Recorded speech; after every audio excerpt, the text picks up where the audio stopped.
Hello students, welcome back to the online classes. पहा, mechanical properties of fluid नावाचा chapter आपण study करत आहोत. त्यामध्ये लास्ट लेक्चर मध्ये आपण सरफेस टेन्शनशी रिलेटेड डिस्कशन करत होतो आणि त्यामध्ये सुद्धा अँगल ऑफ कॉन्टॅक्टची कन्सेप्ट आपण स्टार्ट केली होती. ठीक आहे, angle of contact. Okay, so what is the meaning of angle of contact? एकदम सिंपल आहे. समजा एखादं लिक्विड एखाद्या सॉलिडच्या कॉन्टॅक्ट मध्ये आहे, मग ते एखाद्या कंटेनरमध्ये एखादं वॉटर असेल किंवा दुसरं कोणतं लिक्विड असेल किंवा एखाद्या सॉलिड सरफेसवरती फॉर्म झालेला असा लिक्विडचा एखादा ड्रॉप असेल. ठीक आहे, सो पहा, इथंही दाखवतो अँगल ऑफ कॉन्टॅक्ट आणि इथंही दाखवतो. सो पहा, समजा पर्टिक्युलरली हा जो लिक्विड आहे, लिक्विडचा जो फ्री सरफेस आहे, त्या लिक्विडच्या फ्री सरफेसचा जो शेप आहे, मेनिस्कस जो फॉर्म झालाय तो अशा प्रकारचा कॉन्केव आहे. काय आहे? कॉन्केव. ठीक आहे, मग आता काय झालं पहा, तर या पॉइंट ऑफ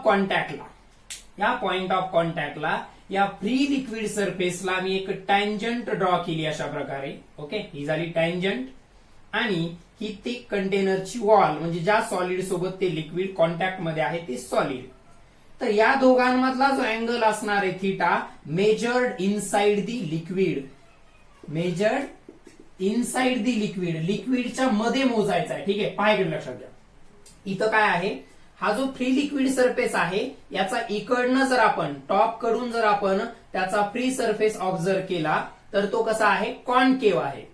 त्या फ्री सरफेसला म्हणजे त्या कॉन्केव सरफेसला पॉइंट ऑफ कॉन्टॅक्टला म्हणजे जिथं लिक्विड त्या सॉलिडच्या कॉन्टॅक्ट मध्ये आहे तिथं एक टँजंट ड्रॉ केली आणि हा त्या सॉलिडचा सरफेस, या दोघांमध्ये असलेला हा अँगल थिटा म्हणजे काय असणार आहे? Angle of contact. इथं दाखवतो पहा, हा एक सॉलिड सरफेस आहे, त्याच्यावरती एक कोणत्या तरी लिक्विडचा ड्रॉप फॉर्म झालेला आहे. मग हा पॉइंट ऑफ कॉन्टॅक्ट झाला.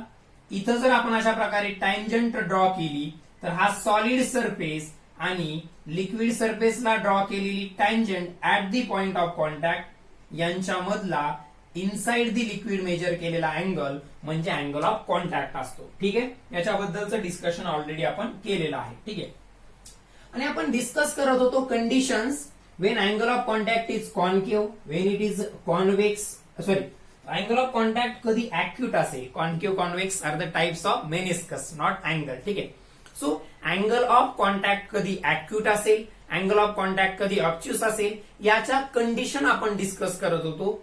त्यामध्ये आपण angle of contact angle of contact हा ऍक्यूट कधी असेल हे डिस्कस केलं होतं. त्यानंतर angle of contact obtuse angle कधी असेल हे सुद्धा डिस्कस केलं होतं. ठीक आहे, now third condition zero angle of कॉन्टॅक्टची पाहूयात. Zero angle of contact, angle of कॉन्टॅक्टची व्हॅल्यू झिरो कधी असेल? पहा, लक्षात घ्या, ऍक्यूट आणि ऑब्च्युसच्या कंडिशन आपण ऑलरेडी डिस्कस केलेल्या आहेत. अँगल ऑफ कॉन्टॅक्ट ऍक्यूट कधी असतो? ऍक्यूट कधी असतो? जे लिक्विड गिवन सॉलिडला पार्शियली वेट करतात, म्हणजे थोड्याफार प्रमाणामध्ये ओलसर करतात, अशा लिक्विड सॉलिडच्या पेअरसाठी अँगल ऑफ कॉन्टॅक्ट ऍक्यूट असतो. ओके, आणि जे लिक्विड गिवन सॉलिडला वेट करत नाहीत, म्हणजे त्याच्यासोबतचा त्यांचं ऍडेजन खूपच कमी असतं, निग्लिजिबल असतं. फॉर एक्झाम्पल मर्क्युरी कधीच आपण हातावरती घेतल्यानंतर हात ओला होत नाही किंवा तुम्ही एखाद्या ग्लास सरफेसवरती ठेवल्यानंतर ओलसर वगैरे जाणवणार नाही, तो त्याचे पर्टिक्युलर स्पेरिकल शेप्सच बनवेल. ठीक आहे, आता लक्षात घ्या, याचा अर्थ मर्क्युरी हा असा लिक्विड आहे दॅट डू नॉट वेट दी ग्लासला तो काय करत नाही? वेट करत नाही, ओलसर करत नाही. म्हणजे मर्क्युरीचे जे मॉलिक्युल्स आहेत त्यांचा एकमेकांसोबतचा जो कोएझिव्ह फोर्स आहे तो त्या ग्लास सोबतच्या ऍडेझिव्हच्या कंपॅरिझन मध्ये खूप जास्त असल्यामुळे तो मर्क्युरी त्या ग्लासला वेट करणार नाही आणि या कंडिशन मध्ये angle of contact obtuse angle असेल. केरोसिन वगैरे सारखे लिक्विड्स जे गिवन ग्लास सरफेसला पार्शियली वेट करतात यांच्यासाठी अँगल ऑफ कॉन्टॅक्ट कसा असेल? ऍक्यूट असेल. सो ऍक्यूट कधी असेल आणि ऑब्च्युस कधी असेल या कंडिशन्स आपण ऑलरेडी डिटेलमध्ये डिस्कस केल्या होत्या. ठीक आहे, आता पुढचं पहा, अँगल ऑफ कॉन्टॅक्ट झिरो कधी असेल? ओके, सो मी परत एकदा इथे डायग्राम ड्रॉ करतोय. So let suppose it is a container. ठीक आहे, हे कंटेनर आहे, आणि या कंटेनरमध्ये जे लिक्विड आहे त्या लिक्विडनं अशा प्रकारचा शेप घेतलेला आहे का, अशा प्रकारचा शेप त्या कंटेनरमध्ये असलेल्या लिक्विडने घेतलेला आहे. आता लक्षात घ्या, इथं एक मॉलिक्यूल आपण कन्सिडर करतोय त्या लिक्विडचा, इथं एक मॉलिक्यूल कन्सिडर करतोय. इकडे काय आहे, it is a wall of container, it is a wall of container. आता लक्षात घ्या, झिरो अँगल ऑफ कॉन्टॅक्ट कोणत्या टाईपच्या लिक्विडसाठी असतो, the liquid that completely wets, liquids that completely wet the given solid, completely wet the given solid. पहा इकडे लक्षात घ्या, एक कन्सेप्ट लक्षात ठेवा, जे लिक्विड्स एखाद्या सॉलिडला कम्प्लिटली वेट करतात, ओलं करतात, याचा अर्थ त्यांचा जो ऍडेझिव्ह फोर्स असतो गिवन सॉलिड सोबतचा, ठीक आहे, ऍडेझिव्ह आणि कोएझिव्हची कन्सेप्ट आपण ऑलरेडी पाहिली. असे लिक्विड जे कम्प्लिटली वेट करतात गिवन सॉलिड सरफेसला, अशा लिक्विड्स मध्ये त्यांचा त्या सॉलिड सोबतचा ऍडेझिव्ह फोर्स बराच जास्त असतो त्यांच्या आपापसातल्या मॉलिक्युल्स मधल्या कोएझिव्ह फोर्स पेक्षा. लक्षात घ्या, परत एकदा पहा, liquids completely wet the given सॉलिडचा अर्थ ज्या सॉलिडच्या कॉन्टॅक्ट मध्ये लिक्विड आहे, ज्या सॉलिडच्या कॉन्टॅक्ट मध्ये लिक्विड आहे त्या सॉलिड सोबतचं त्या लिक्विडचं ऍडेजन म्हणजे ऍडेझिव्ह फोर्स त्या लिक्विडच्या स्वतःच्या कोएझिव्ह फोर्स पेक्षा बराच ग्रेटर असतो, हे लक्षात घ्या. मग पहा, आपण इथे एक मॉलिक्यूल कन्सिडर करतोय ए नावाचा. या ए मॉलिक्यूल वरती या सॉलिडमुळे, ही जी वॉल ऑफ कंटेनर आहे, एक सॉलिड आहे, तर या सॉलिडमुळे या मॉलिक्यूल वरती इकडे फोर्स ऍक्ट होणार आहे. ठीक आहे, याला मी इथं नाव दिलं पी समजा. ठीक आहे, सो पी नाव दिलेलं आहे, सो एपी. ठीक आहे, आणि जो कोएझिव्ह फोर्स ऍक्ट होणार आहे तो खूपच कमी असणार आहे, इकडे ऍक्ट होईल तो AC bar. So AP bar is, AP bar काय आहे, ऍडेझिव्ह फोर्स. एपी बार काय आहे, ऍडेझिव्ह फोर्स, आणि एसी बार काय आहे, कोएझिव्ह फोर्स. काय आहे हा, कोएझिव्ह फोर्स. ओके, लक्षात घ्या. सो हा कोएझिव्ह फोर्स जो आहे एसी बार, हा एपी बारच्या कंपॅरिझन मध्ये पहा, या एपी बारच्या कंपॅरिझन मध्ये कोणत्या टाईपच्या लिक्विड मध्ये, the liquids that completely wet the solid, हा एपी बार खूप जास्त असल्यामुळे आपण या एसी बारला निग्लेक्ट करतो. एसी बारला काय करतोय, निग्लेक्ट करतोय. मग एसी बारला म्हणजेच त्या कोएझिव्ह फोर्सला जेव्हा आपण निग्लेक्ट करतो, याचा अर्थ रिझल्टंट फोर्स कशाच्या अलॉंग आला, एपी बार हा स्वतःच एआर बार झाला. आता एपी बार हा स्वतःच काय झाला, एपी बार म्हणजेच आता हाच एआर बार म्हणजे हाच काय झाला, रिझल्टंट झाला. का रिझल्टंट झाला तोच परत एकदा पहा. ए या मॉलिक्यूल वरती इकडे ऍक्ट होणारा ऍडेझिव्ह फोर्स ऍक्ट होत आहे, आणि इकडे लिक्विड मध्ये ऍक्ट होणारा कोएझिव्ह फोर्स, तो कोएझिव्ह फोर्स निग्लिजिबल आहे, आपण त्याला निग्लेक्ट केलं तर एकच फोर्स शिल्लक राहिला. जेव्हा एकच फोर्स असतो तो स्वतःच काय असणार, रिझल्टंट. मग आता लक्षात घ्या, लिक्विड कशा प्रकारे स्वतःला ऍडजस्ट करेल, लिक्विड स्वतःला कशा प्रकारे ऍडजस्ट करेल, जेणेकरून लिक्विडच्या फ्री सरफेसला ड्रॉ केलेली टँजंट, लिक्विडच्या फ्री सरफेसला ड्रॉ केलेली टँजंट एटी ही कशी असली पाहिजे, परपेंडिक्युलर टू दिस एआर म्हणजेच AP, perpendicular to this AR म्हणजेच एपी, याला कशी असली पाहिजे, परपेंडिक्युलर.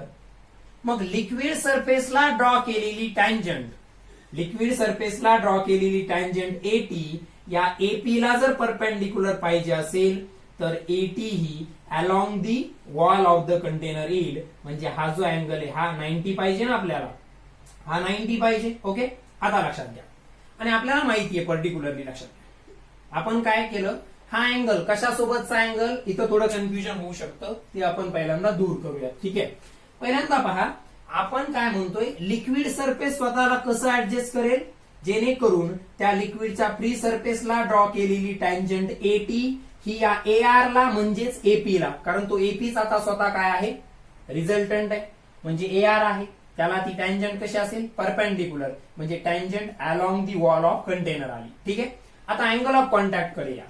आता यायचं आहे अँगल ऑफ कॉन्टॅक्ट कडे. सो अँगल ऑफ कॉन्टॅक्ट कशामधला अँगल असतो, लिक्विडच्या सरफेसला ड्रॉ केलेली टँजंट आणि त्या सॉलिडचा सरफेस हे दोन्ही एकाच डायरेक्शन मध्ये आहेत, म्हणजे इथं हा अँगल ऑफ कॉन्टॅक्ट जवळपास झिरोच आहे, म्हणून आपण त्याला एक्झॅक्टली 0 घेऊन टाकलेला आहे. Okay, so angle of contact अशा प्रकारच्या कंडिशन मध्ये 0 येईल. कधी?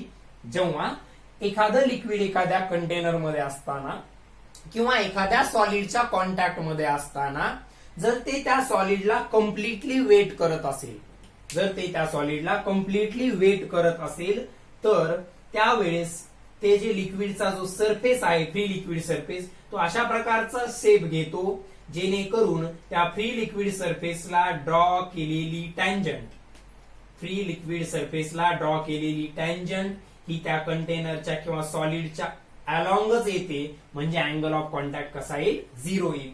So this is the concept of 0 angle of contact. ही झाली कंडिशन कशाची? अँगल ऑफ कॉन्टॅक्ट 0 असतानाची. ओके, आता पहा, आपल्याला angle of contact 90 डिग्रीची condition study करायची. Hypothetical condition actually. कशी कंडिशन आहे? Hypothetical condition. Okay, so angle of contact 90 degree and आपल्याला आता त्यामध्येच पाहायचं आहे कंडिशन फॉर कॉन्केव्हिटी अँड और कॉन्व्हेक्सिटी. ठीक आहे, कॉन्केव्हिटी अँड कॉन्व्हेक्सिटी म्हणजे काय? तर आपल्याला हा अँगल ऑफ कॉन्टॅक्ट 90 डिग्री असण्याची कंडिशन, तसंच लिक्विडचा जो फ्री सरफेस आहे तो कॉन्केव्ह कधी असेल त्यासाठीची कंडिशन, आणि तो कॉन्व्हेक्स कधी असेल म्हणजे कॉन्केव्हिटी अँड कॉन्व्हेक्सिटीची कन्सेप्ट पाहायची. पहा लक्षात. आता मी काय कन्सिडर करतो, हा एक सॉलिड आहे. ठीक आहे, हे कंटेनर आहे. ठीक आहे, या कंटेनर मध्ये अशा प्रकारे लिक्विड आहे. आता पहा, या पॉइंटला एक मॉलिक्यूल घेतोय, या पॉइंटला एक मॉलिक्यूल घेतला. ओके, या पॉइंटला मॉलिक्यूल घेतला ए. ओके, इकडे ऍक्ट होणारा फोर्स हा AP bar. So AP bar is the adhesive force.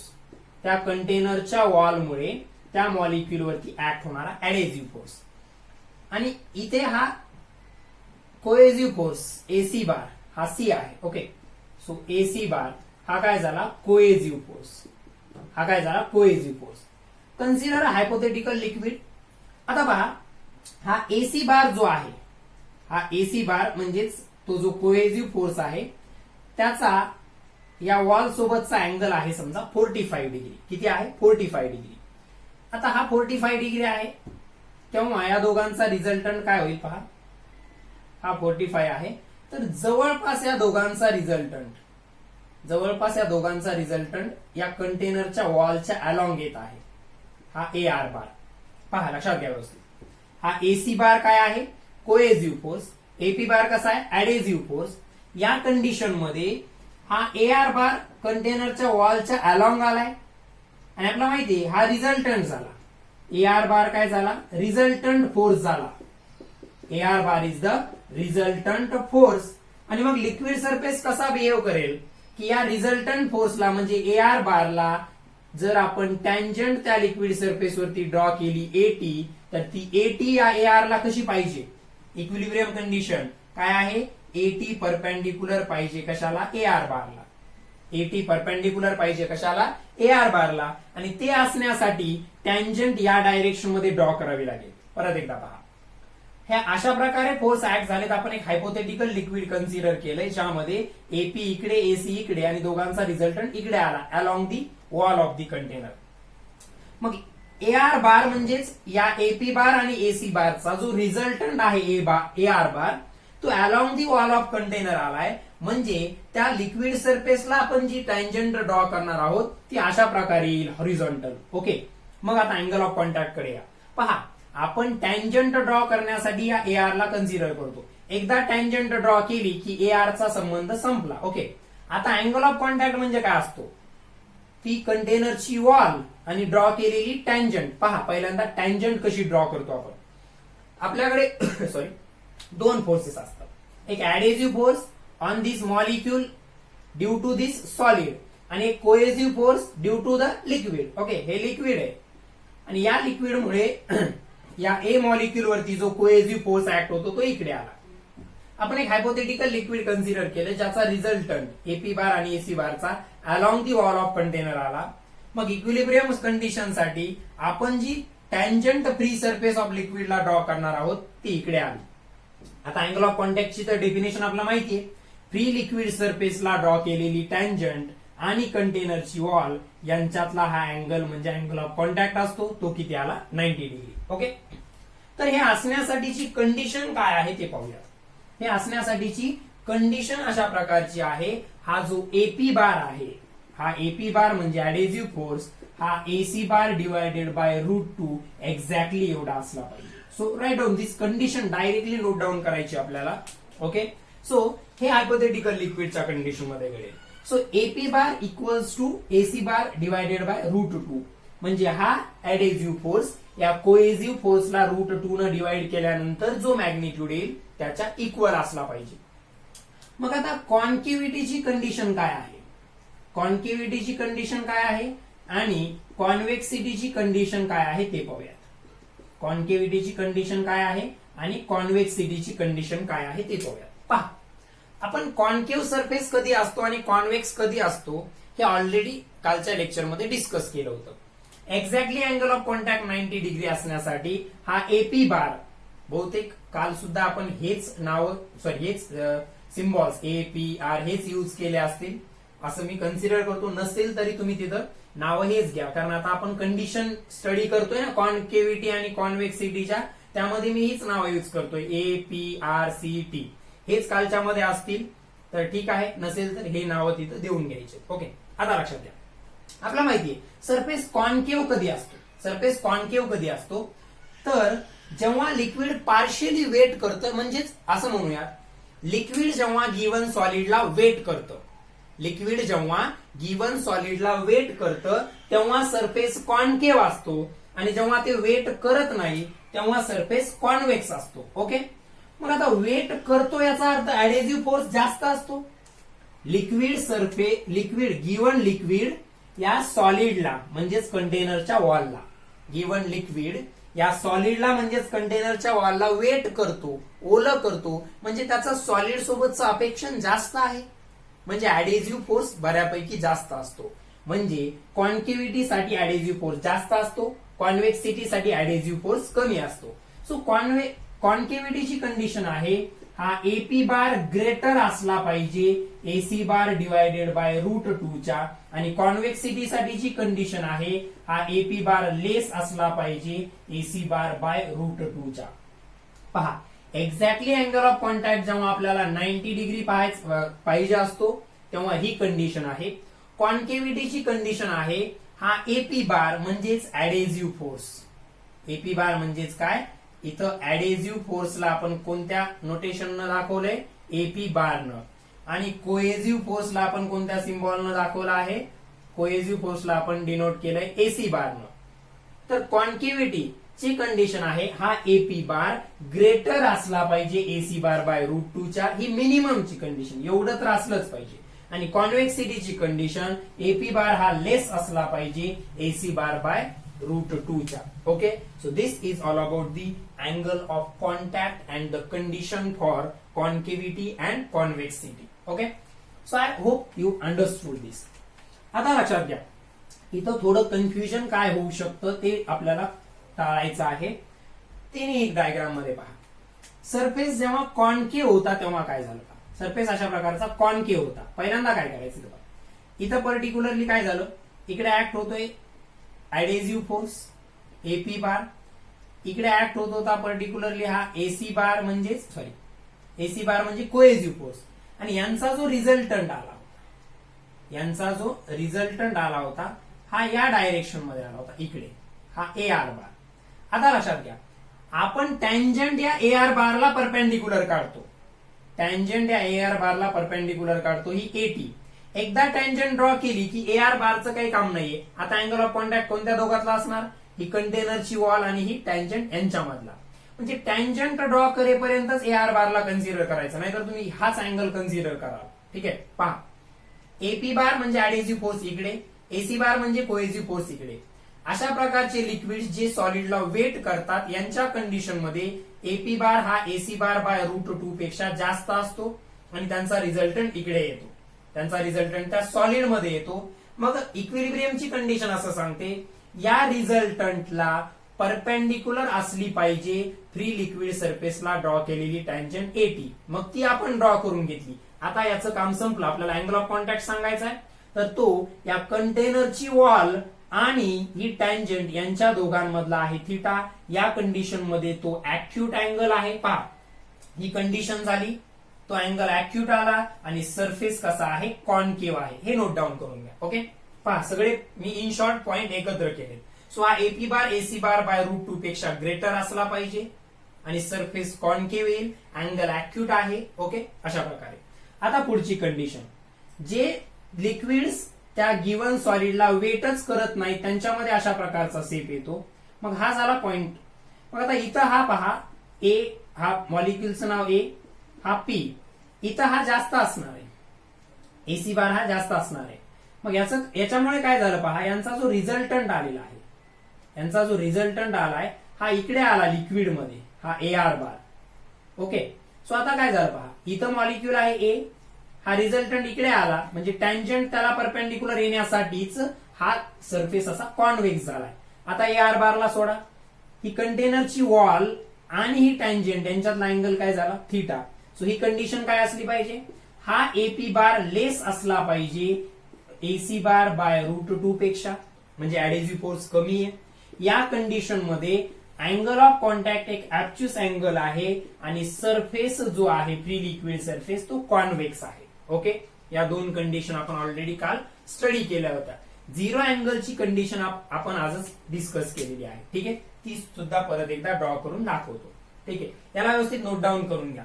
Okay, आता पहा झिरो अँगलची कंडिशन काय होती ते पाहूया. सो त्यामध्ये जो ऍडेसिव्ह फोर्स होता, हे अशा टाईपच्या लिक्विड मध्ये आहे जिथं liquid completely wets the solid, liquids completely wets the सॉलिडची कंडिशन आहे. म्हणजे काय पहा, या कंडिशन मध्ये अशा लिक्विड मध्ये ऍडेसिव्ह फोर्स खूप जास्त असतो, ऍडेसिव्ह फोर्स खूप जास्त असतो कोएसिव्हच्या कंपॅरिझन मध्ये. मग असे मॉलिक्युल्स मध्ये हा ऍडेसिव्ह फोर्स जर एवढा दाखवला तुम्ही, हा ए हा पी आणि निग्लिजिबल आहे, कोएसिव्ह फोर्स कसा आहे, निग्लिजिबल, म्हणून त्याला कन्सिडरच नाही केलं. मग एकच फोर्स आहे म्हणजे रिझल्टंट सुद्धा इकडेच आला. मग पहिल्यांदा टँजंट ड्रॉ करून घ्या. अँगल ऑफ कॉन्टॅक्ट तर आपण कधी फाइंड आउट करू शकतो, जेव्हा आपण फ्री लिक्विड सरफेसला टँजंट ड्रॉ करल तेव्हा. मग आता पहा, हा रिझल्टंट फोर्स झाला. इक्विलिब्रियमची कंडिशन काय सांगते, टँजंट याला परपेंडिक्युलर असली पाहिजे, म्हणजे या सॉलिडच्या अलॉंगच आली ही टँजंट एटी. आता याला सोडा, हा झाला सॉलिड सरफेस आणि हीच झाली टँजंट. दोघं एकाच डायरेक्शन मध्ये आहेत, म्हणजे अँगल ऑफ कॉन्टॅक्ट किती आहे, 0 आहे. हे इथं नोट डाऊन करायचंय व्यवस्थित. Okay, so this is the concept of angle of contact. ही आहे अँगल ऑफ कॉन्टॅक्टची condition. Okay, so I hope you understood this. Angle of contact एकदम सिंपल कन्सेप्ट आहे. जेव्हा एखादं लिक्विड एखाद्या सॉलिडच्या कॉन्टॅक्ट मध्ये येतो, जेव्हा एखादं लिक्विड एखाद्या सॉलिडच्या कॉन्टॅक्ट मध्ये येतो, तेव्हा त्या फ्री लिक्विड सरफेसला आपण जेव्हा एखादी टँजंट ड्रॉ करतो, ती टँजंट आणि तो सॉलिड सरफेस यांच्यातला अँगल घ्यायचा, मात्र लिक्विडच्या मध्ये घ्यायचा आहे, लिक्विडच्या मध्ये घ्यायचा आहे. तो अँगल म्हणजे असणार आहे angle of contact. Okay, so next point आपल्याला पाहायचा आहे, that is the shape of liquid drop. Shape of liquid drop म्हणजे पहा, आपण जर पाणी वगैरे एखाद्या सरफेसवरती पाण्याचे थेंब वगैरे साचलेले असतील, किंवा दुसऱ्या कंडिशन मध्ये मर्क्युरीचे ड्रॉपलेट्स आहेत, वॉटर ड्रॉपलेट्स, मर्क्युरी ड्रॉपलेट्स, दोघांचे शेप सारखे असत नाहीत. दोघांचे शेप सारखे नसतात, कारण दोन वेगवेगळे लिक्विड्स आहेत, सरफेस टेन्शन वेगवेगळं आहे, अँगल ऑफ कॉन्टॅक्ट वेगळा वेगळा आहे. म्हणजे नक्कीच शेप जो असणार आहे लिक्विड ड्रॉपचा जो शेप असणार आहे, नक्कीच लिक्विड ड्रॉपचा तो शेप दोघांमध्ये वेगवेगळा असणार आहे. सो तो शेप कशावरती आणि कशा प्रकारचा असतो, कशावरती डिपेंड असतो आणि कशा प्रकारचा असतो, याचं डिस्कशन आपल्याला इथं करायचंय. आता लक्षात घ्या, मी एक डायग्राम अशा प्रकारची ड्रॉ करतोय. हा सॉलिड सरफेस आहे आणि समजा त्याच्यावरती अशा प्रकारचा लिक्विड ड्रॉप फॉर्म झालेला आहे. आपण कन्सिडर करूया. इथं तुम्हाला 3 फोर्सेस कन्सिडर करायचे. लक्षात घ्या, हा एक फोर्स या डायरेक्शन मधला, याला नाव दिलं मी T1. हा फोर्स या डायरेक्शन मधला, याला नाव दिलं मी T2. आणि एक फोर्स या डायरेक्शन मधला अलॉंग दिस टँजंट, याला नाव दिलं मी T3. हा अँगल ऑफ कॉन्टॅक्ट असणार आहे ऑब्व्हियसली थिटा. का, पहा, हा लिक्विड ड्रॉप आहे त्याला ड्रॉ केलेली टँजंट आणि हा सॉलिड सरफेस, लिक्विडला ड्रॉ केलेली टँजंट आणि हा सॉलिड सरफेस यांचा लिक्विडच्या मध्ये मोजलेला हा अँगल थिटा म्हणजे अँगल ऑफ कॉन्टॅक्ट असणार आहे. ओके, आता हे तीन फोर्सेस काय आहेत ते पहिल्यांदा नोट डाऊन करून घ्या. So T1 is the force due to surface tension, force due to surface tension at solid liquid interface, solid liquid interface. Okay, पहा हा लिक्विड ओके, आणि इकडे काय आहे हा सॉलिड. तर या सॉलिड लिक्विड इंटरफेसच्या अलॉंग ऍक्ट होणारा सरफेस टेन्शनचा फोर्स ज्याला नाव दिलं आपण T1. आता T2 पहा. T2 is also force due to surface tension. T2 is also force due to surface tension at, इकडं काय एअर आणि इकडं काय सॉलिड, म्हणजे एअर सॉलिड इंटरफेस, किंवा आपण असं लिहूया solid air interface, solid air interface. आणि T3 राहिला, पहा T3 कुठे, इकडे एअर आहे आणि इकडे लिक्विड आहे. एअर आणि लिक्विडच्या इंटरफेसला ऍक्ट होतो. पहा लिक्विड सॉलिड इंटरफेसच्या अलॉंग T1, सॉलिड एअरच्या इंटरफेसच्या अलॉंग T2 आणि लिक्विड एअरच्या इंटरफेसच्या अलॉंग T3. म्हणजेच force due to surface tension, force due to surface tension, force due to surface tension at liquid air interface, at liquid air interface. हे तीन forces प्रामुख्याने responsible असणार आहेत कोणत्याही लिक्विडचा सॉलिड वरती जो ड्रॉपलेट फॉर्म होणार आहे त्याचा शेप कसा असेल. ओके, लक्षात घ्या. लिक्विड सॉलिड इंटरफेसच्या अलॉंगचा सरफेस टेन्शनचा फोर्स आपण T1 न डिनोट केलाय. सॉलिड एअरच्या इंटरफेसच्या अलॉंगचा सरफेस टेन्शनचा फोर्स आपण T2 न डिनोट केला आणि लिक्विड एअरच्या अलॉंगचा सरफेस टेन्शनचा फोर्स आपण T3 न डिनोट केला. ओके, हे व्यवस्थित लिहून घ्या. याच्यामध्ये इन्व्हॉल्व असलेलं मॅथमॅटिकल इक्वेशन काय आहे त्याच्यावरती आपण डिस्कशन करणार आहोत. पहिल्यांदा T1, T2 आणि T3 हे काय आहे ते नोट डाऊन करून घ्या. मला याला रब करावं लागेल. ठीक आहे, सो पहा याला रब करतो. ऍक्च्युली पूर्ण डायग्रामच एका कोणत्या तरी कोपऱ्यात काढतोय बोर्डच्या, जेणेकरून आपल्याला एक्सप्लेनेशन साठी जागा शिल्लक राहील. ओके, आता लक्षात घ्या. परत ती डायग्राम रिड्रॉ करतोय. आता पहा हा एक सॉलिड सरफेस, हा एक सॉलिड सरफेस आहे. याच्यावरती अशा प्रकारचा ड्रॉप फॉर्म झाला असं आपण कन्सिडर केला, आणखी आपल्याला माहित नाही ड्रॉप कसा फॉर्म होणार आहे. सो हा T1, हा T2 आणि हा आहे T3, हा आहे अँगल ऑफ कॉन्टॅक्ट थिटा. हे आता सगळे T1, T2, T3 काय आहेत याच्याबद्दलचं डिस्कशन आपण आताच पाहिलं. आता लक्षात घ्या. आपण काय करूयात, रिझल्टंट कॅल्क्युलेट करूयात. रिझल्टंट, ओके, रिझल्टंट कॅल्क्युलेट करूयात. सो रिझल्टंट साठी आपल्याला T3 ला काय करावं लागेल, रिझॉल्व्ह करावं लागेल. T3 ला काय करावं लागेल, रिझॉल्व्ह. म्हणजे असं पहा, इकडे ऍक्ट होतोय तो T1, इकडे ऍक्ट होतोय तो T2 आणि T3 हा इकडे ऍक्ट होतोय. असा T3 इकडे ऍक्ट होतोय. ओके, सो या पॉइंटला हा अँगल थिटा आहे. सो T3 ला जर आपण रिझॉल्व्ह केलं तर त्याची कंपोनंट्स कसे येतील, हा T3 इकडे येईल आणि एक कंपोनंट इकडे येईल. सो हा कंपोनंट काय असेल, T3 कॉस ऑफ थिटा आणि हा कंपोनंट असेल T3 साइन ऑफ थिटा. सो T3 साइन ऑफ थिटाला वेट बॅलन्स करून टाकेल. T3 साइन थिटाला इकडे ऍक्ट होणार त्याचं जे वेट असणार आहे ते बॅलन्स करून टाकेल. मग आपल्याला ऑइल ड्रॉपची कंडिशन, जे ड्रॉप त्या लिक्विडचा फॉर्म होणार आहे त्याचा शेप कन्सिडर करण्यासाठी या हॉरिझॉन्टल डायरेक्शन मधल्या फोर्सचा विचार करावा लागेल. ठीक आहे, म्हणून मी हे व्हर्टिकल डायरेक्शन मधले फोर्सेस इथून रब करतो. T3 ला अशा प्रकारचं डॉटेड बनवलंय मी. ठीक आहे, आता पहा हॉरिझॉन्टल डायरेक्शन मधले फोर्सेस पहा. राईट साइडला ऍक्ट होणारे, राईट साइडला ऍक्ट होणारे आहेत T1 and T3 cos of theta आणि लेफ्ट साइडला ऍक्ट होणारे जे आहेत that is the only force T2. हे हॉरिझॉन्टल डायरेक्शन मधले फोर्सेस, एक T1, दुसरा T2 आणि एक तिसरा आहे T3 चा component that is the T3 cos theta. ठीक आहे, आता ड्रॉपची तर मुवमेंट होत नाहीये, म्हणजे ड्रॉप इक्विलिब्रियम मध्ये आहे. ड्रॉप कसा आहे, इक्विलिब्रियम मध्ये आहे. इथं मी दाखवतो याच डायग्राम मध्ये. आता पहा हे अशा प्रकारे हा T1, हा T2, याला आपण काय करूयात अशा प्रकारे, हा इकडे हा असेल T3 cos of theta. Okay, so आपल्याला माहितीये राईटचे आपण पॉझिटिव्ह घेतले तर लेफ्टचे आपण निगेटिव्ह घेतो, म्हणजे असे फॉर इक्विलिब्रियम असं लिहूया तिथं, फॉर इक्विलिब्रियम. खूप इम्पॉर्टंट पार्ट आहे, याच्यावरती न्यूमेरिकल्स आपल्याला सॉल्व्ह करायचे नंतर. So for equilibrium T1 plus T3 cos theta, T1 plus T3 cos theta equals to T2. T1 plus T3 cos theta, हा T1 राईटलाच चाललाय, T3 राईटलाच चाललाय, त्या दोघांचे ऍडिशन म्हणजे काय आलं T3 cos थीटा.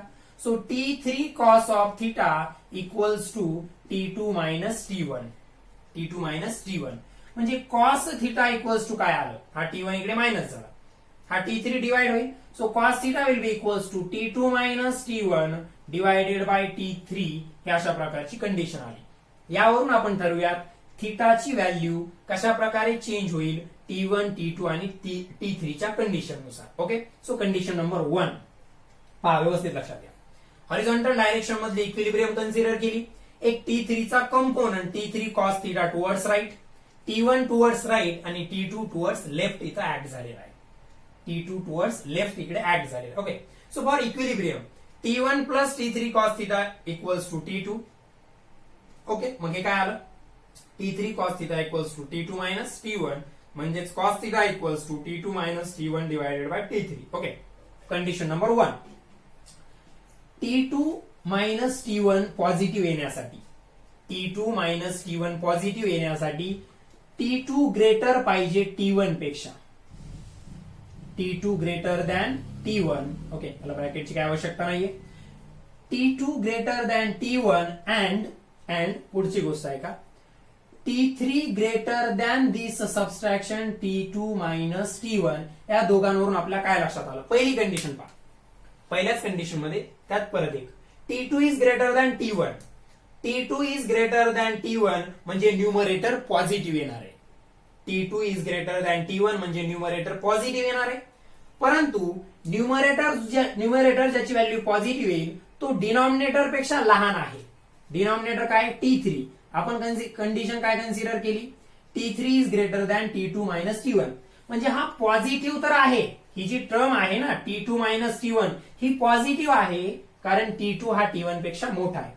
ही पॉझिटिव्ह आहे, मात्र व्हॅल्यू T3 पेक्षा कमी आहे. याचा अर्थ काय झाला, cos theta is less than 1. याचा अर्थ काय झाला, cos theta is less than 1. हा cos थीटा 1 पेक्षा काय आला, कमी आला. cos थीटा 1 पेक्षा कमीचा मिनिंग काय होतो लक्षात घ्या. आपल्याला माहितीये थीटा जर 0 असेल, थीटा जर 0 असेल आणि थीटा जर 90 असेल, थीटा 0 ला cos ची व्हॅल्यू 1 असते आणि 90 ला ती 0 असते. ओके, आता लक्षात घ्या cos थीटा 0 लेस दॅन 1 आहे. सॉरी, cos थीटा काय आहे, लेस दॅन 1 आहे. ओके, मग लेस दॅन 1 ची कंडिशन आपल्याला काय सांगेल, परत पहा, थीटा जर 180 असेल तर ते -1 येतं, म्हणजे आपलं इकडं तर गेलंच नाही, यांच्यामध्येच आहे. कारण पहिली गोष्ट T2 मोठा असल्यामुळे आपला न्यूमरेटर पॉझिटिव्ह आहे. T2 मोठा असल्यामुळे न्यूमरेटर पॉझिटिव्ह आहे आणि त्यात डिनॉमिनेटर या T2 मायनस T1 या न्यूमरेटर पेक्षा डिनॉमिनेटर मोठा असल्यामुळे ती पॉझिटिव्ह व्हॅल्यू मात्र 1 पेक्षा कमी येणार आहे. मग 1 पेक्षा कमी आणि 0 आणि 1 च्या दरम्यान, याचा अर्थ काय झाला तर ती व्हॅल्यू 0, थीटाची व्हॅल्यू 0 to 90 च्या दरम्यान राहील. थीटाची व्हॅल्यू 0 to 90 च्या दरम्यान राहील. याचा अर्थ थीटा कसा असेल,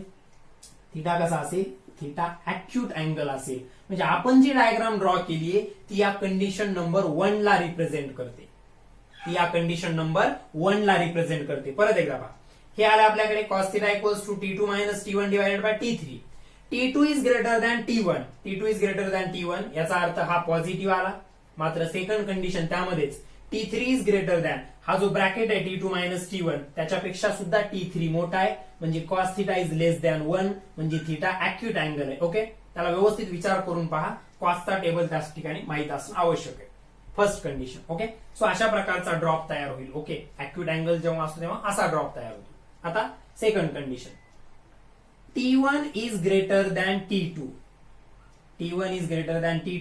मात्र T3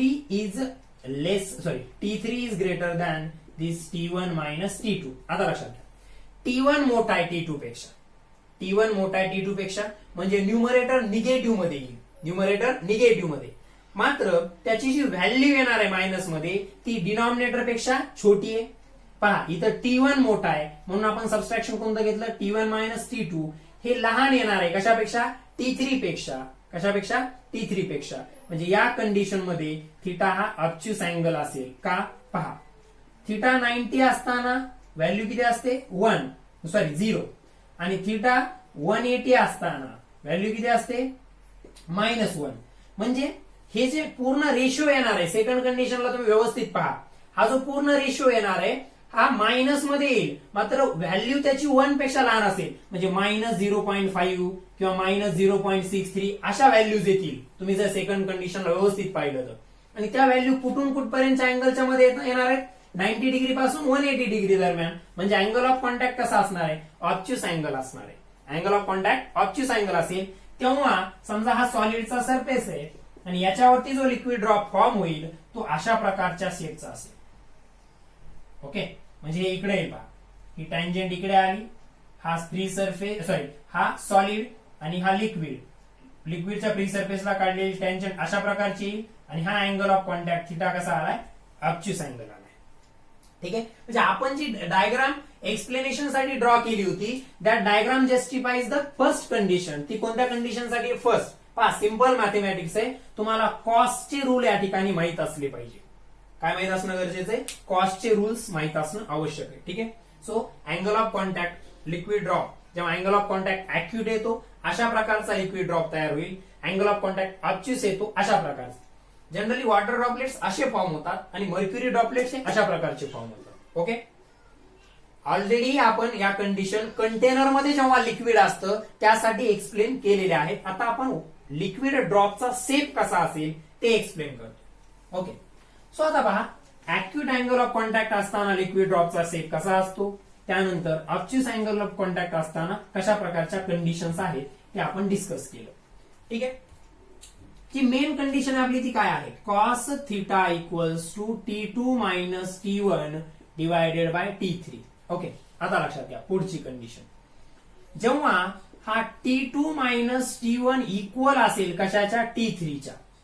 T2 minus T1 equal असेल T3च्या, म्हणजे कॉस थिटाची व्हॅल्यू प्लस किंवा -1 येईल, म्हणजे हा अँगल ऑफ कॉन्टॅक्ट 0 किंवा 180 येईल. किंवा आपण असं करूयात त्याला, ठीक आहे, 0चीच कंडिशन घेऊया.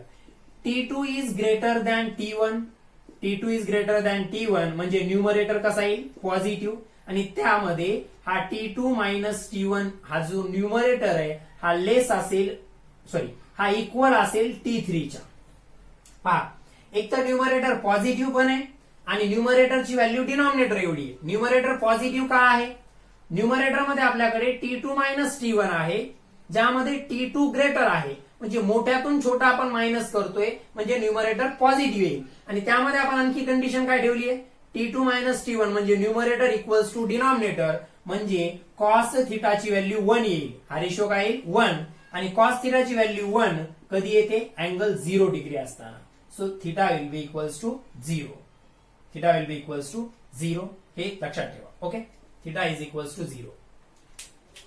पहा ऍक्यूट झालं, ऑब्च्युस झालं आणि थिटा 0 कधी येईल त्याची एक कंडिशन झाली. आता आणखी एक कंडिशन आहे ते एक पाहूयात. पहा, cos theta equals to T2 minus T1 divided by T3 अशी कंडिशन आहे समजा. ठीक आहे, हे तर आहेच, T2 is greater than T1 म्हणजे न्यूमरेटर पॉझिटिव्ह आला समजा, नसेल तरी काय हरकत नाही. परंतु ही कंडिशन महत्वाची आता जी लिहितोय ती T2 minus T1 is greater than T3 म्हणजे numerator is greater than denominator. पहा हा रेशिओ जो आहे तो आपण कंडिशन काय घेतली, T2 minus T1 is greater than T3 that is numerator is greater than denominator. जेव्हा न्यूमरेटर हा डिनॉमिनेटर पेक्षा मोठा असतो तेव्हा रेशिओ ग्रेटर दॅन 1 येईल, cos theta greater than 1 which is impossible. थिटाची व्हॅल्यू कधी, कॉस थिटाची व्हॅल्यू कधी 1 पेक्षा मोठी नसते, ती एकतर 0 ते 1च्या दरम्यान किंवा मग असं असते 1 0 -1. हे 0 ला, हे 90 डिग्रीला आणि हे 180 डिग्रीला याच व्हॅल्यू रिपीट होणार आहेत. ओके, याच व्हॅल्यू काय होणार आहेत, रिपीट होणार आहेत. म्हणजे 1 ते 0च्या दरम्यान किंवा 0 ते -1च्या दरम्यान ग्रेटर दॅन 1 कॉस थिटाची व्हॅल्यू कधीच नसते. कॉस थिटाची व्हॅल्यू ग्रेटर दॅन 1 कधीच नसते. हे इम्पॉसिबल आहे. इम्पॉसिबलचा अर्थ काय? Drops will not form. Drops will not form. Drop तयारच होणार नाहीत. म्हणजे liquid will spread on solid surface. Liquid will spread on solid surface. म्हणजे तिथं त्या लिक्विडचा, ज्या लिक्विडच्या कंडिशन मध्ये पहा, त्यासाठी हे T1, T2, T3 काय आहेत याबद्दलची माहिती मी तुम्हाला ऑलरेडी सांगितली. कंडिशन, चौथी कंडिशन आहे. ठीक आहे, पहिल्या 3 झाल्या ऍक्यूट, ऑब्च्युस आणि झिरोची. कंडिशन नंबर 4 मध्ये आपण असं कन्सिडर केलं की T2 मायनस T1 हा जो न्यूमरेटर आहे हा ग्रेटर असेल T3 पेक्षा, तेव्हा कॉस थिटा ग्रेटर दॅन 1 यायला लागला. कॉस थिटा ग्रेटर दॅन 1 हे कधीच पॉसिबल नसतं. म्हणजे ड्रॉप्स फॉर्मच होणार नाहीत. म्हणजे अशा प्रकारच्या लिक्विडला जेव्हा आपण सॉलिड सरफेसवरती टाकतो तेव्हा त्या लिक्विडचे ड्रॉप्स तयार होणार नाहीत. ते डायरेक्टली स्प्रेड होऊन जातील. पसरेल ते लिक्विड असतं त्या सॉलिड सरफेसवरती. ठीक आहे. So this is the 4th condition. So angle of contact वरतीच डिपेंड आपण एक्सप्लेन केलंय. अँगल ऑफ कॉन्टॅक्टचीच कन्सेप्ट घेऊन आपण इथं एक्सप्लेन केलेला आहे shape of liquid drop. Liquid ड्रॉपचा शेप कशा प्रकारचा असतो. ठीक आहे. सो आय सपोज आता अँगल ऑफ कॉन्टॅक्टची जी कन्सेप्ट आपण कालच्या लेक्चरमध्ये स्टार्ट केली होती, याला नोट डाऊन करून घ्या. अँगल ऑफ कॉन्टॅक्टची जी कन्सेप्ट आपण कालच्या लेक्चरमध्ये स्टार्ट केली होती ती आता तुम्हाला चांगल्या प्रकारे लक्षात आली असेल. याचा व्यवस्थित स्टडी करायचा आहे. ठीक आहे. सो पहा, पुढचा पॉइंट आहे factors affecting the angle of contact. Factors affecting the angle of contact म्हणजे अँगल ऑफ कॉन्टॅक्टला अफेक्ट करणारे फॅक्टर्स काय आहेत. त्यामध्ये पहिला फॅक्टर आहे solid liquid pair.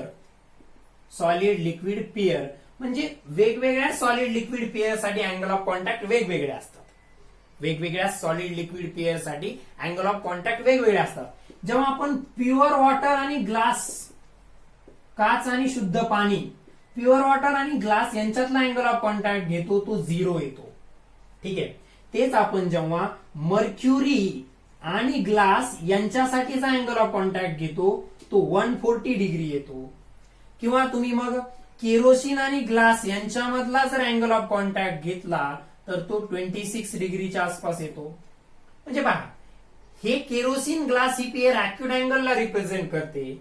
Mercury glass ही पेयर ऑब्च्युस अँगलला रिप्रेझेंट करते. आणि प्युअर वॉटर ग्लास हे थिटा 0 आहे. म्हणजे अँगल ऑफ कॉन्टॅक्ट खूप कमी आहे, 0 आहे. पहा, अँगल ऑफ कॉन्टॅक्ट जेवढा कमी तो 0 आहे जवळपास. ओके. याचा अर्थ त्या लिक्विडची त्या सॉलिड सोबतची अफिनिटी खूप जास्त आहे. ओके. त्या लिक्विडचं सॉलिड सोबतचं ऍडेजन जे आहे, ऍडेसिव्ह फोर्स जो आहे तो खूप जास्त आहे. म्हणजे हे अशा लिक्विड मध्ये आहे जे त्या पर्टिक्युलर सॉलिडला, गिव्हन सॉलिडला कम्प्लिटली वेट करतात. ओके. त्यामध्ये एक गोष्ट लक्षात ठेवा, जेवढा अँगल ऑफ कॉन्टॅक्ट कमी आहे, म्हणजे हा 26 आहे, हा पार्शियली वेट करतोय, हा 0 आहे, हा कम्प्लिटली वेट करतोय, हा ऑब्च्युस अँगल आहे, खूप जास्त अँगल ऑफ कॉन्टॅक्ट. म्हणजे हा असा लिक्विड आहे मर्क्युरी जो ग्लासला वेटच करत नाही. म्हणजे जिथं ऍडेजन जास्त असतं कोएजन पेक्षा. कोएजन म्हणजे दिलेल्या लिक्विडच्या आपापसातले, दिलेल्या लिक्विड मॉलिक्युल्सच्या आपापसातले अट्रॅक्शनचे फोर्स, ज्याला आपण कोएझिव्ह फोर्स म्हणतो. आणि त्या लिक्विड मॉलिक्युलचा त्याच्या कॉन्टॅक्ट मधल्या सॉलिड सोबतचा जो अट्रॅक्शनचा फोर्स असतो त्याला आपण ऍडेसिव्ह फोर्स म्हणतो. सो जिथं ऍडेजन जास्त असतं तिथं अँगल ऑफ कॉन्टॅक्ट कमी असतो, हे लक्षात ठेवायचं आहे. ओके. आणि जिथं अँगल ऑफ कॉन्टॅक्ट त्या ठिकाणी कमी असतो, सरफेस टेन्शन, पहा हे सगळं रिलेटेड आहे. अँगल ऑफ कॉन्टॅक्ट आणि सरफेस टेन्शन यांच्यामध्ये सुद्धा रिलेशन आहे. ते ऍडेसिव्ह फोर्स, कोएझिव्ह फोर्सच्या वरती डिपेंड असतं. त्याचं एक्सप्लेनेशन सुद्धा आपण आता या पॉइंट्स मध्ये पाहणार आहोत. Okay. So factors affecting angle of contact मध्ये पहिला आहे सॉलिड लिक्विड पेयर. म्हणजे गिव्हन सॉलिड लिक्विड पेयर साठी कॉन्स्टंट टेम्परेचरला, गिव्हन सॉलिड लिक्विड पेयर साठी कॉन्स्टंट टेम्परेचरला अँगल ऑफ कॉन्टॅक्ट कॉन्स्टंट असतो. म्हणजे पहिला फॅक्टर ती गिव्हन सॉलिड लिक्विड पेयर झाली. दुसरा फॅक्टर, आपण जर लिक्विड मध्ये एखादी इम्प्युरिटी ऍड केली तर त्या इम्प्युरिटीचा सुद्धा अँगल ऑफ कॉन्टॅक्ट वरती परिणाम होतो. आणि तिसरा फॅक्टर, त्या लिक्विडचं टेम्परेचर काय आहे हे सुद्धा अँगल ऑफ कॉन्टॅक्ट वरती परिणाम करणार असतं. Okay. So these are the factors affecting the angle of contact. These are the factors affecting the angle of contact. एक सिंपल गोष्ट लक्षात घ्या, जेव्हा पर्टिक्युलरली किंवा आपण असं म्हणूया factors affecting the surface tension. Okay, angle of contact पेक्षा आपण असं factors affecting the surface tension. Obviously surface टेन्शनच्या व्हॅल्यूजमुळे अँगल ऑफ कॉन्टॅक्टच्या व्हॅल्यूज सुद्धा बदलतात. हे आपण आताच पाहिलं, कारण आपण हे T1, T2, T3 यांच्यावरतीच डिपेंड असतो अँगल ऑफ कॉन्टॅक्ट ऍक्युरेट असणार आहे का ऑब्च्युस. आणि हे काय आहेत, सरफेस टेन्शनचे फोर्सेसच आहेत. म्हणजे ऑब्व्हियसली सरफेस टेन्शनच्या व्हॅल्यूज जर बदलल्या तर अँगल ऑफ कॉन्टॅक्ट सुद्धा बदलणार आहेत. आपण त्या पॉइंटला असं स्टडी करूया. So factors affecting surface tension, factors affecting surface tension. आता लक्षात घ्या, तुमच्याकडे वॉटर आहे, प्युअर वॉटर, सरफेस टेन्शन जास्त आहे. सरफेस टेन्शन कसं आहे, जास्त आहे. डिटर्जंट ऍड केलं म्हणजे इम्प्युरिटी ऍड केली तर सरफेस टेन्शन डिक्रीज होतं. सरफेस टेन्शन काय होतं, डिक्रीज होतं. यावरून तुम्हाला सरफेस टेन्शन आणि अँगल ऑफ कॉन्टॅक्टचं सुद्धा रिलेशन समजायला मदत होईल. ओके, थोडा त्याच्यावरती विचार करायला लागा आता, की आपण आताच सरफेस टेन्शनचे हे वेगवेगळे फोर्सेस वेगवेगळ्या इंटरफेसला आणि अँगल ऑफ कॉन्टॅक्ट यांच्यातलं रिलेशन स्टडी केलं. सो हे जे फॅक्टर्स आहेत सरफेस टेन्शनला अफेक्ट करणारे, सॉलिड लिक्विड पेअर, इम्प्युरिटी आणि टेम्परेचर, या फॅक्टर्सचा डिटेलमध्ये स्टडी आपण नेक्स्ट लेक्चरमध्ये करूया. ओके, सो आजचं लेक्चर आपण इथंच कन्क्लूड करत आहोत. चांगल्या प्रकारे अभ्यास करायचा आहे. ओके, पहा झालेला पाठ दररोजच्या दररोज करत चला. चॅप्टर बऱ्यापैकी पुढे गेलेला आहे. आणखी 1-2 लेक्चर मध्ये हा पार्ट कंप्लीट होईल फ्लुइड स्टॅटिक्सचा आणि पुढे पार्ट होईल फ्लुइड डायनामिक्सचा. सो सरफेस टेन्शन ही खूप मोठी कन्सेप्ट आहे, लक्षात घ्या. जुन्या सिलेबसनुसार 12th स्टँडर्डला सरफेस टेन्शन नावाचाच एक सेपरेट चॅप्टर होता. म्हणजे आपण जे सरफेस टेन्शन पासून स्टार्ट केलंय आणि पुढच्या 1-2-3 लेक्चर मध्ये जो पार्ट आपण कंप्लीट करणार आहोत तेवढ्याचाच मिळून एक चॅप्टर होता. म्हणजे आपला हा जो फ्लुइड मेकॅनिक्सचा पार्ट दिलेला आहे, मेकॅनिकल प्रॉपर्टीज ऑफ फ्लुइड्सचा पार्ट दिलाय, हा खूप लेंदी चॅप्टर केलाय. जुन्या सिलेबसच्या 2 ते 3 चॅप्टरचं एकत्र कॉम्बिनेशन करून हा चॅप्टर बनवलेला आहे, त्यामुळे थोडा मोठा आहे. सो डेली स्टडी करायचा आहे. ओके, सो आपण हे जे फॅक्टर्स आहेत सरफेस टेन्शन वरती अफेक्ट करणारे यांच्याबद्दलचे डिस्कशन नेक्स्ट लेक्चर मध्ये करूया. आजचं लेक्चर इथंच कन्क्लूड करतोय. Have a nice day. Thank you.